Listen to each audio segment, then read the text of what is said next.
Leadership isn't about titles. It's about clarity under pressure, values in motion, and the courage to grow through uncertainty. In this special edition of the Walker Webcast, we bring you a CEO Masterclass. You'll hear directly from 12 extraordinary executives, leaders of global institutions, trailblazing entrepreneurs, and visionary builders of culture, capital, and community. Each brings their own story, their own strategy, and their own definition of what it means to lead in today's world. From resilience to reinvention, from risk-taking to relationship building. These are lessons forged at the top. Welcome to the CEO Masterclass. Walker & Dunlop brings you insights for life. Unique perspectives from impactful leaders.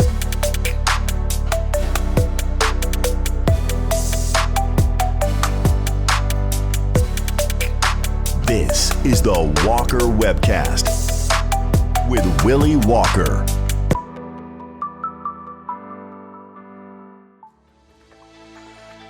John Hope Bryant is a renowned entrepreneur, author, and philanthropist, widely recognized as one of the nation's most influential advocates for financial literacy and economic empowerment. He is the founder, chairman, and CEO of Operation Hope, a nonprofit dedicated to expanding economic opportunity in underserved communities.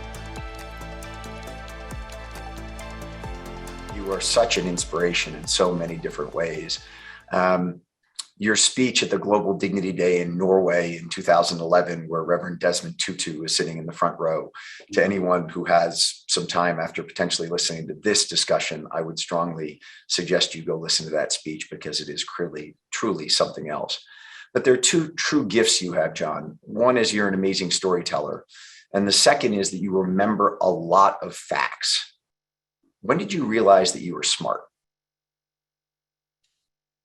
First of all, I'm honored to be with you. And what you didn't say, Willie, is the biggest credential I've got here is that you and I are new friends.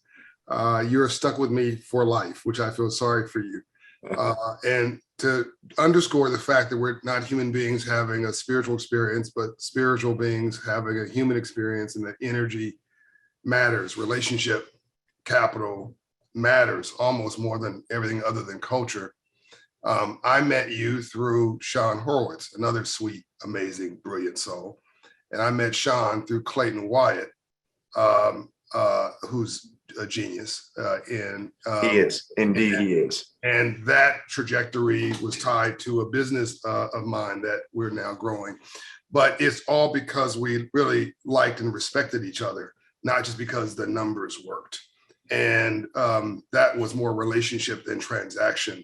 And I feel like I've known you forever because you have this authenticity about you. I told you when we talked earlier that, you're just normal, and it's very abnormal to be so successful and to be normal. And I just want to underscore and commend you. You were raised well. Parents did a really good job with you. I respect you. I'm seeing them after we're done with this today. And so I will actually, they both said they were going to watch today, but I will relay that to them. It's very kind of you to say that.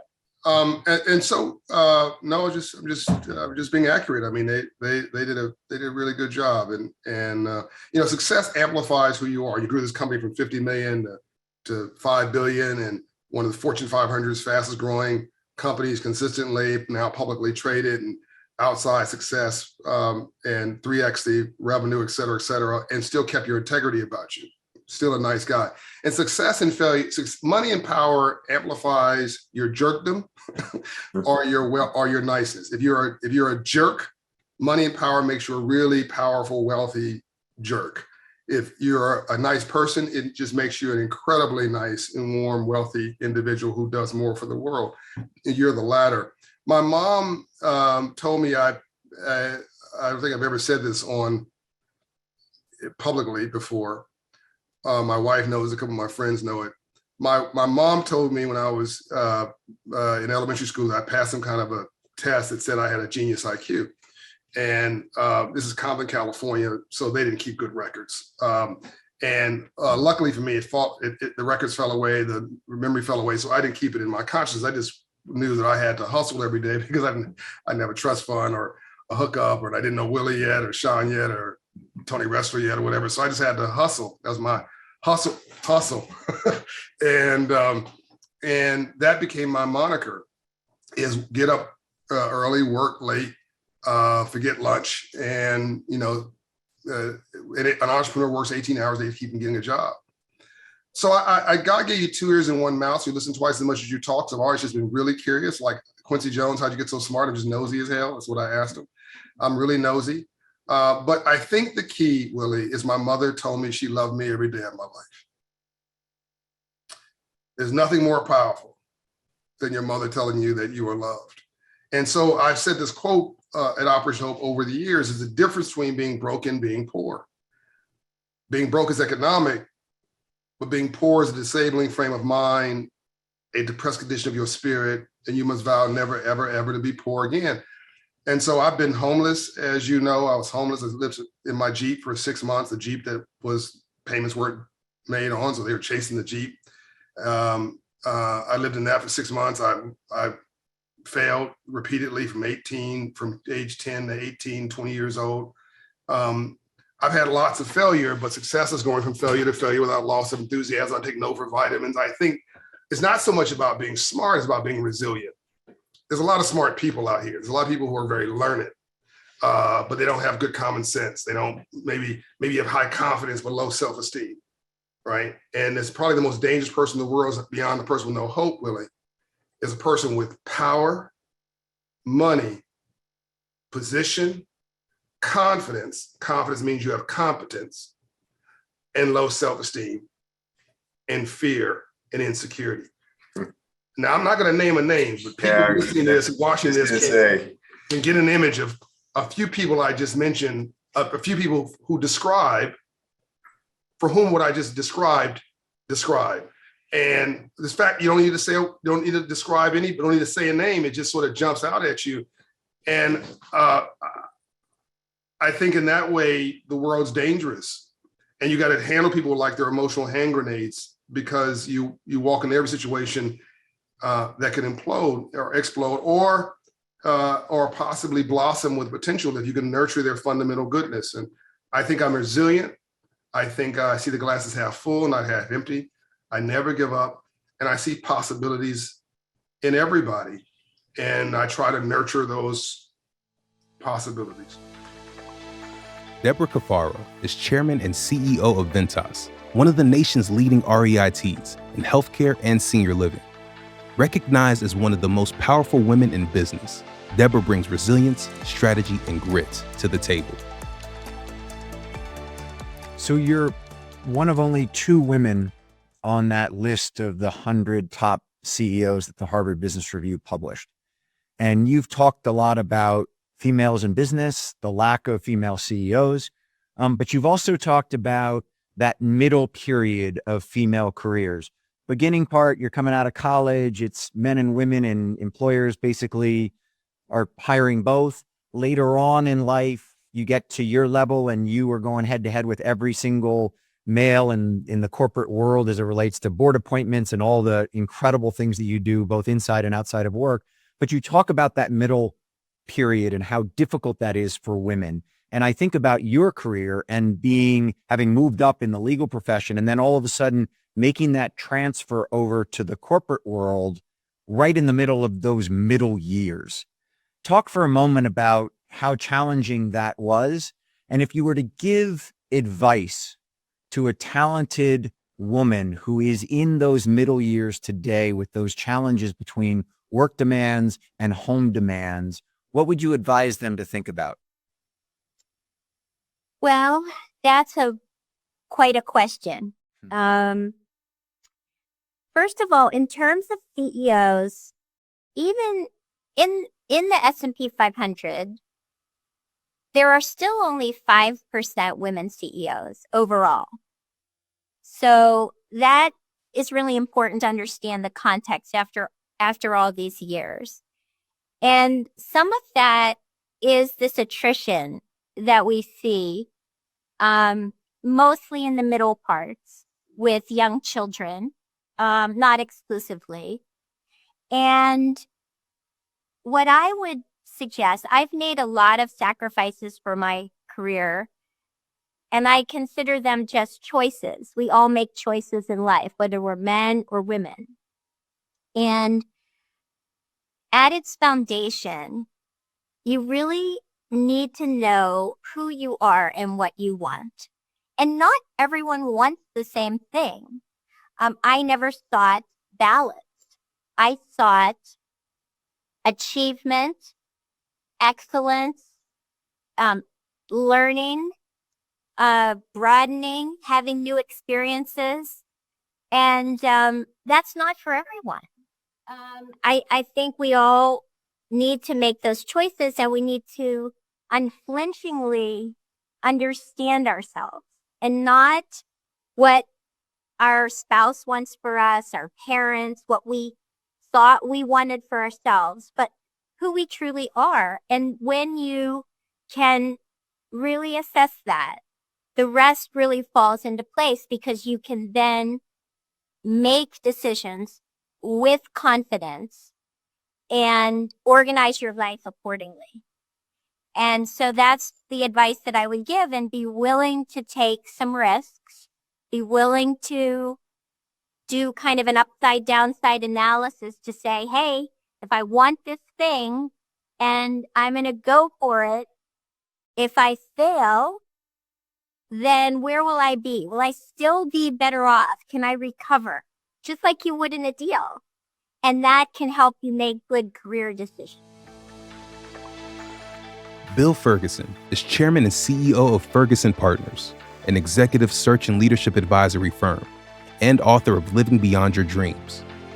After decades advising top leaders, Bill distills what matters most: humility, integrity, and generosity as non-negotiables in great leadership. A quote from you is, leadership is all about humility, integrity, and generosity. Why those three nouns? I'd say, and once again, that's just been my experience over the 40 years I've been in the business, Willy. But, humility is so important in leadership. And this, you're a CEO and you personify all of these characteristics. But somebody who's humble and doesn't take themselves too seriously and thinks, to question other people, solicit their opinions, whatever, is so important. Because if you become somebody who's too ego-driven, you start doing things on your own without other people's input, and you suffer the consequences. Integrity is what it's all about. Any strong CEO, capable CEO, integrity is going to be the backbone of who they are. Gray is not a good color. I don't care if you're raising capital from LPs or you're in the public markets. It's just that's a full stop for sure. And then lastly, generosity is important, Willy. It's an acknowledgement that, you've reached a certain point in your professional career, and you recognize there are other people out there who could benefit from what you could do. And so when I'm interviewing people and kind of understanding their backgrounds and what's important to them, if they're involved meaningfully in a philanthropic or, one or two exercises, it makes a big difference to me. Because, leadership is all about acknowledging that everybody's not on the same plane and on the same page. And for somebody to be willing to spend some time out of a very busy life to give back is extraordinary. Ginni Rometty served as chairman, president, and CEO of IBM, the first woman to lead the company in over 100 years. Her approach to leading with respect, delivering hard truths with care, and creating what she calls a velvet hammer is a masterclass in itself. Good or bad today, I think it's a shame that you don't get some really valuable coaching because people are afraid, but you can only give it when there's been a safety sort of circle built around it for someone to talk to you like that. You mentioned velvet hammer. How can someone create a velvet hammer? It's a real skill. It's being able to give hard information, but in a coaching, consultative way. It's It's being able to take hard decisions and not be sort of thrown out to the dogs after making the hard decision. How, as you think about your skill of having a velvet hammer, what are the key attributes to being successful at having a velvet hammer? 90% of people who get power do something bad with it, meaning they become more aggressive. They become, they may lie. They're combative, defensive. 90% of people that get power. And in my view, we all have power. My mom had power when she had nothing else. That it's about convincing you that you have power, like sort of as an individual, which is why I kind of talk about the power of me, we, other people, us, kind of society, these three realms. It grows over time, and it can be done with respect, which is going to get to this point you're asking me about a velvet hammer. It can be done with respect. It can unite people, and it can be about making progress, not perfection. And so this idea of a velvet hammer came when a client actually said it to me, and it crystallized something I did. And it's the idea that can you give people bad news, but in a way that they can actually not just hear it, but they'll want to take action on it.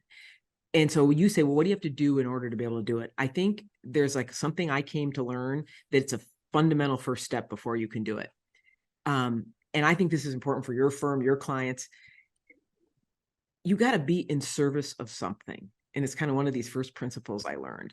Being in service of something means I am actually here to help you achieve your goal. And then as a result, I'll achieve mine. If you believe that about me, you will listen to what you will probably accept about what I'm going to tell you. In assuming I deliver it with respect, you are actually going to listen and be willing to sort of act on it because you realize it's coming from a place that I want to be in service of you. Priscilla Almodovar is the CEO of Fannie Mae and the first woman to lead the organization. With a background in law, housing, and mission-driven investing, she brings unique insight into public-private leadership. Her story reveals how sharing credit and staying true to one's principles can have a profound impact across various sectors. There's a quote that I've heard you say, which is, "It's much easier to get things done if you don't worry about who gets credit," which is a great quote, except it's sort of the antithesis of what I found when I ran the DC Water Authority and dealt with politicians from DC, Maryland, Virginia, and all around, where it seemed like the only thing that people cared about was who got credit for something. So for a moment, given that you've been in the private sector as well as in the public sector, do you think that can you actually act in the public sector by that quote of "it's easier to get things done if you don't worry about who gets credit for it"? I learned that in the public sector. Really? Yes. That certainly isn't what I've seen in the public sector. It seems like all they care about is who gets credit. No, well, so if I may, I learned many things in the public sector, but I was very new. I didn't know anything about government. I mean, I was at one case all those years. I run the New York State Housing Agency. And there was this major deal that we were going to do, and we were going to bring the governor to go to the ribbon cutting. And we didn't call anyone. We just went to the ribbon cutting. I get back to the office, and the state assemblyman called me and said, "What do you mean? He had a personnel and said, you're supposed to call the state assemblyman, the senator, the mayor." And naive me said, "Why would I do that? They had nothing to do with it." And right. Did I get schooled? And he said to me, until this day, he's deceased now, till this day, I have learned, if you want to get done anything, especially in government, you must share credit. Because Sean Donovan and I would talk about this. He had a very strong principle. I had a very strong principle. And we're like, wait a second, they have different constituencies. The two of us could do things. Everybody gets credit. So I learned that lesson in government. Now, what's that expression? Success has a lot of fathers, right? Yep. Whatever. So, but yes, to the contrary, I have learned in government, first of all, policy is key. To really have big impact and big solutions, you need good policy, but sharing credit and give everyone credit, and you get a lot of things done. Another person that you and I happen to both know quite well is Jamie Dimon. You got the opportunity to work with Jamie for a number of years. Best. What What did you learn from Jamie while you were at JPM from either a leadership or a credit management standpoint? Wow. So, an amazing leader. So what I learned a lot from him. First, I've learned from him, he treats everyone the same. So what you see is that is who he is. So that's something I really valued in him. Jamie's the one who hired me. And it was amazing how I still remember our interview. He said things that only Jamie Dimon could say. He's like, okay. So he asked me all these like questions. He's like, okay, works hard, grew up in Brooklyn, renter. Like he just went, Columbia Ivy League partner. Like he just calculated all this in his head so he could see talent. He stretches people. But what I really, really have learned from him is risk management. I didn't know that if you run any business for Jamie Dimon, you do not realize he's making you into a risk manager. And it's end to end. It's all stripes of risk. The place is naturally paranoid. Like it is, when you're at the top, you have to be paranoid. And he constantly reminded us that you can always be better, more efficient, better, and always do the right thing. So he'd always say this quote. He would call people and say, would you sell this product to your mother? And he genuinely meant it. So I just think he's just an incredible leader. It's amazing what he's done with JP Morgan. And by the way, amazing leaders there, all under his tutelage. Alan Fleischmann is the founder and CEO of Laurel Strategies. Trusted by Fortune 100 CEOs, head of state, and world leaders, he explains why the most effective advisors lead with care, push with purpose, and protect what matters most: reputation, values, and people. Why do people work with you? Not Laurel, you. Wow, you ask great questions. I don't know the answer, except I would say I'm all in. I'm surrounded by people who are all in.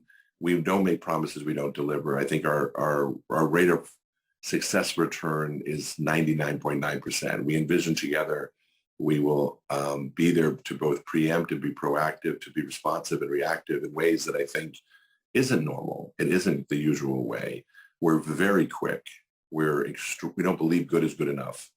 But I would say I care, and I get connected to the people in a way that they know that I understand them. I will push them in ways in which they are uncomfortable sometimes, but I also will protect. I mean, the caring aspect of this goes very far. That warrior is not just a bunch of words to me. I really do. We advance, but we also do care. We protect, and we believe reputation matters. Nowadays, it always has, but nowadays there's so many opportunities to really bring down people too quickly in ways you don't really have the chance to defend yourself. So we do a lot of work to really kind of create that really authentic DNA of an organization and someone's reputation, so people really know who they are, so that they can withstand the bad times, and there always are challenging times, but also to advance in good times, and we're there as well. So I think it's because we care, and I care. Marc Ganzi is the CEO of Digital Bridge, a global leader in digital infrastructure that spans data centers, towers, and fiber. Marc's journey from a rooftop lease to a global platform is a lesson in visionary thinking, bold bets, and staying customer-focused at scale. Go back to 94, Marc, and when you were looking at an office tower and saw that 1/3 of the income came from the actual tower on the top of the building and not the rents inside of the building, and how that got you headed down the path to spending an entire career focused on infrastructure and technology infrastructure. Well, first of all, thank you, Willy, and the long and exciting introduction to my life. Well, look, the story starts like every, I think, good entrepreneur. Things in life happen accidentally. And at that time, I'd come out of Wharton. I was working for a real estate developer, and we were focused on buying distressed real estate from the Resolution Trust Corp. So I've just dated myself officially. But as a part of buying some of those, as you remember in those days, you had to buy pools of assets. You couldn't cherry pick. You'd go in and you'd select which block of properties you wanted to buy. And there was a Mid-Atlantic portfolio of assets we had looked at. And you are correct. One of them was an office tower that was the PSFS tower in Philadelphia. It's one of the tallest buildings in Philadelphia, but it was built in the 60s and kind of, part of a package of loans that we had to acquire. And there was this huge tower on top, and I really didn't fully understand what it was, but I did know it was producing, like $700,000 a year of income in a 20% occupied office tower that looked like good rent. So we spent some time diligencing it, and I said, well, naturally, I've got to go find somebody that understands antenna leases, and ended up meeting my partners, Alex and Jeff Ginsberg, who'd both attended Wharton. That's how I'd gotten to them. They were out actually building something at that time called cellular networks. And so it was the only one I could find from my Wharton cohort list that was actually involved in something tangential to antenna leases. So found these two guys, I met them. I said, look, I've got a bunch of these antenna leases. What do I know? I'm a real estate guy. I know nothing about telecommunications or cellular antennas. And they explained it to me, and they explained what was happening at that point in time in 1994, which was, the FCC was getting ready to auction off these things called digital PCS licenses. And so this was really the first migration, Willy, from 1G to 2G. And naturally, as the real estate guy in the room, I said, well, okay, this one rooftop's really valuable. How many other rooftops are going to be valuable? And they said, well, funny you should say that. There's going to be 50,000 new towers built to do this new technology called digital PCS. And I was like, wow, that sounds like a real estate business. That doesn't sound like a technology business. So I stayed in touch with them. We ended up writing a business plan called Apex Site Management. Alex and Jeff are still with me today, 31 years later. We're still partners. They're both, one of them runs one of our portfolio companies. The other is my chief administrative officer. And we've had an amazing 3-decade run in trying to find ways, Willy, very simply put, how can you weaponize that intersection between real estate and telecommunications, right? Everything that I've done in my career has been that intersection, and trying to figure out how to translate between the real estate industry, which talks one language, and the telecommunications industry that talks another language. And oh, by the way, telecommunications morphed into the internet, into ISPs, into cloud computing, private cloud, AI. Like you said, all the logos that we deal with, all the tenants that we deal with around the world are much like what you do at Walker and Dunlop. It's the same thing. I'm in the tenant service business, right? I wake up every day and I know I've got to serve my tenants better than anyone else does on the planet. And we've just chosen to take this format, which is serving, customers all around the world with ultimately their digital real estate needs, right? Whether it's a cell tower where I've got to go find the land, I got to build the tower. Whether it's a fiber route where I've got to go dig a ditch and what do you got to do when you build a fiber route? You need easements. Well, what's an easement? An easement's real estate, right? It's not that hard. You're building a data center. You go to, Loudoun County in Virginia, you got to buy land. You got to deal with the zoning board. You got to get power. You got to get all the things that you deal with every day at your firm. We deal with at DigitalBridge. Stephen DeFrancis leads Cortland, one of the most innovative multifamily real estate firms in the country. He explains how rigorous talent selection and psychological insight creates the kind of empowering culture that scales with integrity. Talk about two pieces of the equation, if you will, Stephen, as it relates to what it is to be on the team at Cortland. The first is the way you select talent. You go through a talent selection process that is, I would put forth, more rigorous and more focused than many companies that I interact with on a consistent basis. And then the second piece is, once they get in, you've created a culture at Cortland that is very unique. What is it, other than, to be honest, your fantastic leadership, that's allowed for the Cortland culture to build to be what it is? Sure. Luckily, I'm not solely depending on my fantastic leadership. In the recruiting side, we began early in this cycle building a process around, testing the applicants that we were hiring, personality profiling, intellect testing, to really try to build a team of really high performing individuals. As you know, Willy, from your business, you've done a great job with this.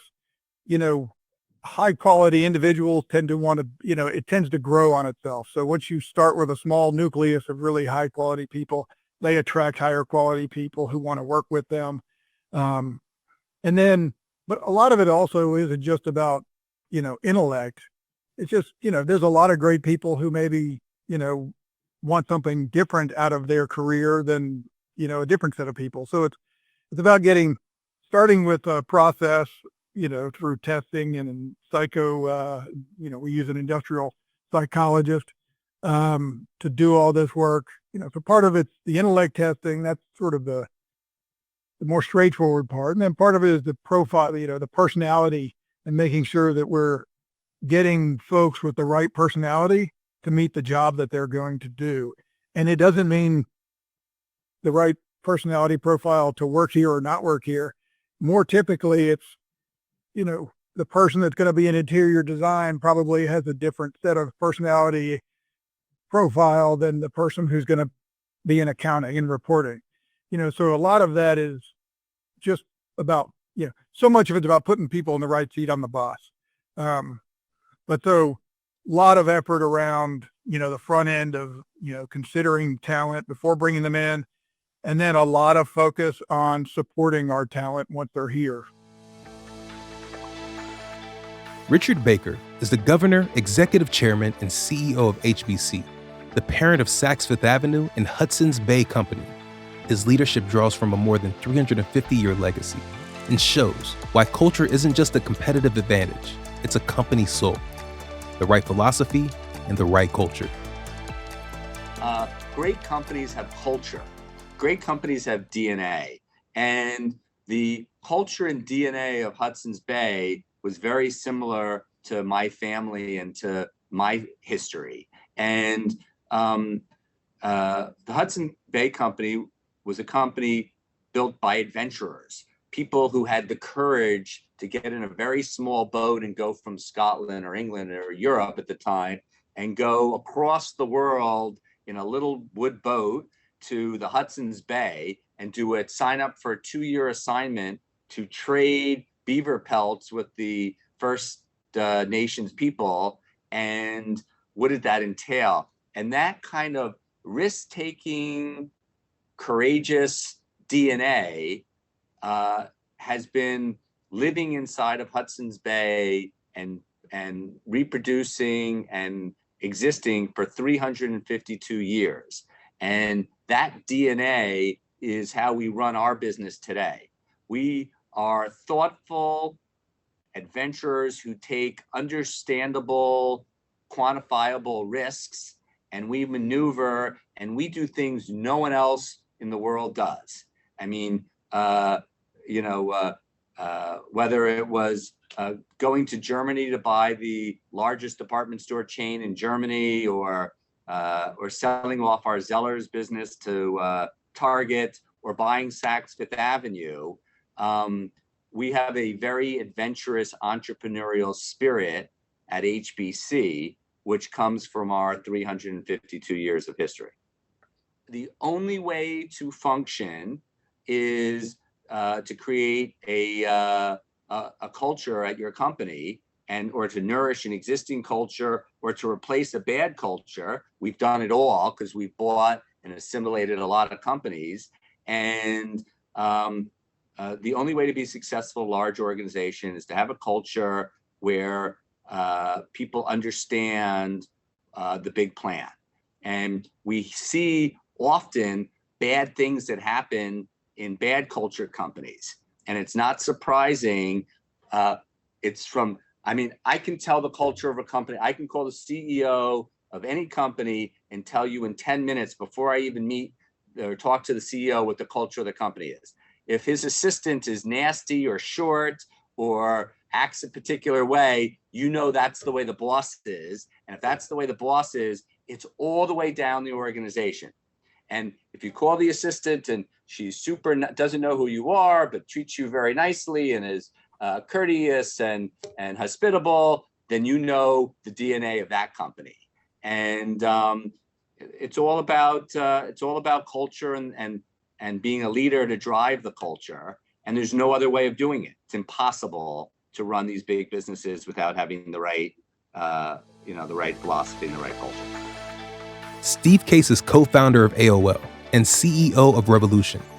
He helped connect millions to the internet, and now champions overlooked entrepreneurs across the United States.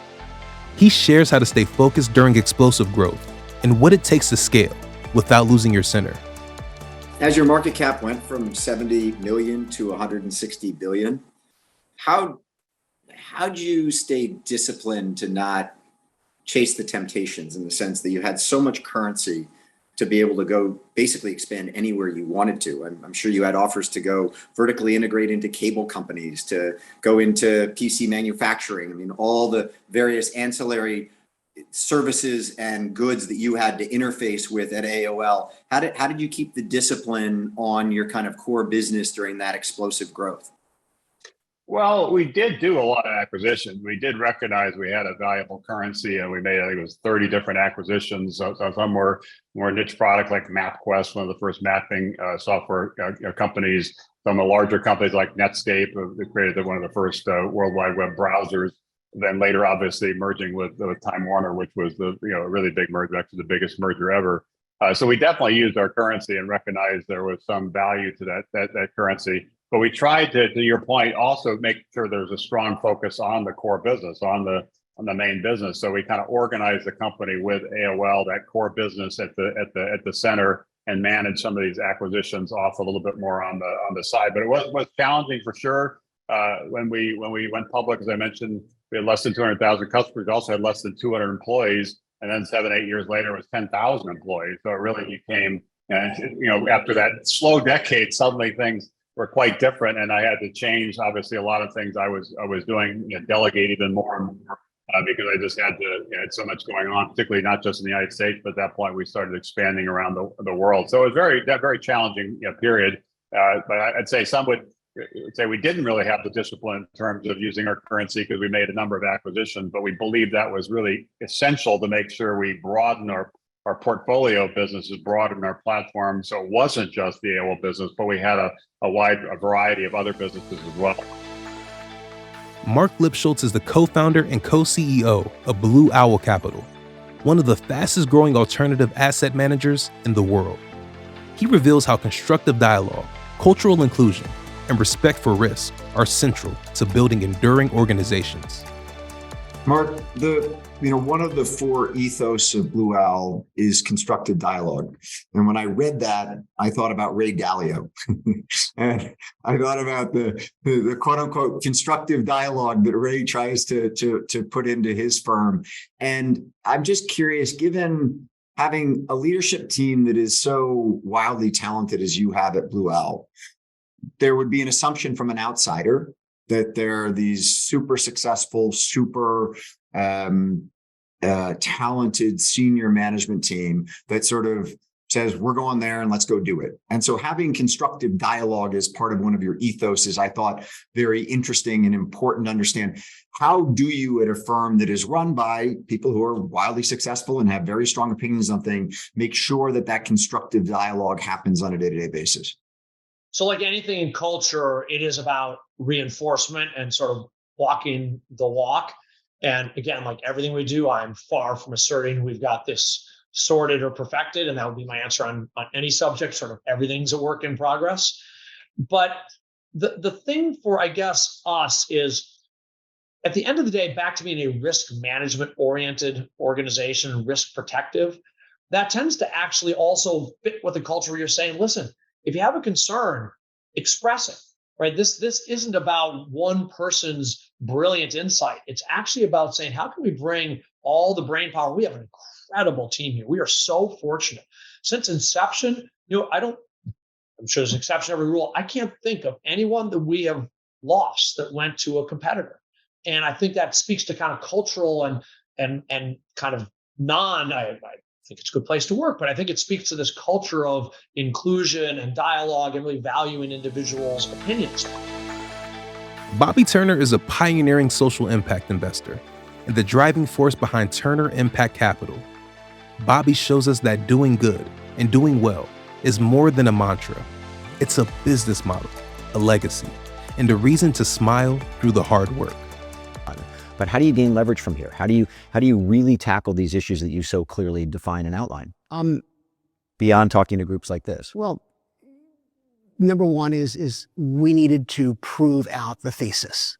So we wanted to start small. We wanted to prove to investors that you could do well and do good consistently. And we have across all three of our verticals. They're all profitable, both financially, and they're all incredibly impactful socially. My biggest challenge I have in life is I hate raising money. It's the worst part of my job, and I'm the only one who does it. So I am going to scale. I just have to find the right strategic partner in the next year or two that has distribution, because we can deploy the capital. I just can't call upon another consultant, or I cannot call upon another head of real estate at a public pension fund and try to convince them that doing good and doing well aren't mutually exclusive, because they're not compensated to take risk. So now we have a great track record. Now we need to find the right permanent capital source of distribution. But more importantly, I think that, again, I go back to, am I afraid of competition? I'm not afraid of competition. We need to educate as many people as possible that doing good and doing well is first of all, it's a great business model. It's a great legacy, but boy, it really feels awfully good. I look around the room and I'm smiling because I keep going back to Daryl here, because, we've been in the battlefields together for 25 years. And all of a sudden it seems to be Depeche Mode, not the band that I listened to, growing up, but it's very fashionable now to say you're a social impact investor, but it's really full of a bunch of liars and charlatans out there who are proclaiming to be truly responsible to the betterment of society, and they're not. And I worry about that because they will make mistakes. They will not understand how to identify, quantify, and mitigate the risks. There will be arrogance, there will be mistakes, and it will set the movement back a long way. But I am optimistic because, again, I think that these challenges are so daunting. But it's the daunting challenges that will create the generational investment opportunities to create great wealth and make great change, both financially and socially. Leadership takes many forms. It can be bold or quiet, calculated or intuitive. But the best leaders share one thing in common: they never stop growing. Across these voices, we've seen that real leadership is about integrity, curiosity, courage, and care. It's about building something bigger than yourself and bringing others with you. This has been the CEO Masterclass. Thanks for joining us for this special edition of the Walker Webcast.